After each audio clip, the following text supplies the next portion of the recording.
To my channel. তো আজকে সোমবারে ব্লগটা আমি বিকেল থেকে স্টার্ট করলাম। তো দুপুরবেলা লাঞ্চ করে আমি ঘুমিয়ে গেছিলাম। ঘুম থেকে উঠে তারপর দেখলাম মা এখানে কুলের আচার বানাবে বলে কুলগুলো ফাটিয়ে দেখে নিচ্ছে ভেতরে কোনো পোকা টোকা আছে নাকি।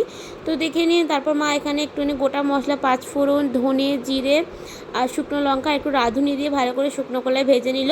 আর তারপর এখানে কুলগুলো সব ছাড়ানো হয়ে যাওয়ার পর মা এখানে নুন আর হলুদ দিয়ে কুলটা ভালো করে ভেজে নিয়ে আর দিয়ে দিল হচ্ছে জল দিয়ে দিলে একটু কুলটা সেদ্ধ হবে। তো সেদ্ধ হয়ে যাওয়ার পর একটুখানি মা দিয়ে দিল চিনি আর আখের গুড়টা ভালো করে গলে গেলে সেটাকে ভালো করে ফুটিয়ে নিতে হবে।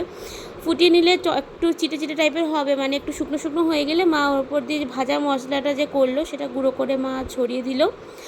তো তারপরে রেডি হয়ে গেল কুলের আচার। তারপরে বিকেলে আমরা খেয়ে নিলাম চা খেয়ে নেওয়ার পর সন্ধ্যেবেলা ইচ্ছা হচ্ছিলো একটু ফুচকা খেতে, কিন্তু আমাদের বাড়ি থেকে ফুচকার দোকান একটা যেতে হবে, তো ওই জন্য বাড়িতেই ফুচকা বানিয়ে নিলাম। ভাজা মশলা তো ছিলই, আর আলুটা মেখে, আলু সেদ্ধ ছিল সকালে মা করেছিল, আলু সেদ্ধটা মেখে নিলাম আলুটা, আর এখানে তেঁতুল জলটা বানিয়ে নিলাম, আর এখানে কটা ফুচকা দিয়ে পাঁপড়গুলো হয় এই পাঁপড় দিয়ে ফুচকাটা ভেজে নিলাম।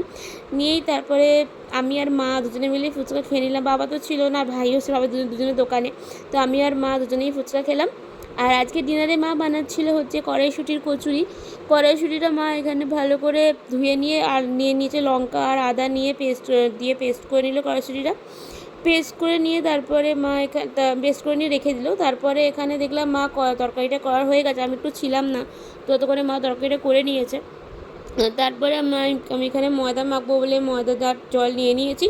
আর তারপর মা পেস্টটা করে নিল, গরম তেলের মধ্যে একটুখানি দিল ওই কালো জিরে দিয়ে, তো কড়াইশুঁটির পেস্টটা দিয়ে ভালো করে নিয়ে নিল।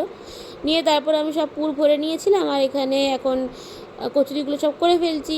তো আজকে ডিনারে ছিল হচ্ছে কড়াইশুঁটির কচুরি, কুমড়ো, আলু আর পটল দিয়ে তরকারি আর পান্তুয়া, এই দিয়েই ডিনারটা করে নিলাম। তো ভিডিওটা ভালো লাগলে লাইক অ্যান্ড সাবস্ক্রাইব করতে ভুলো না। Thanks for watching.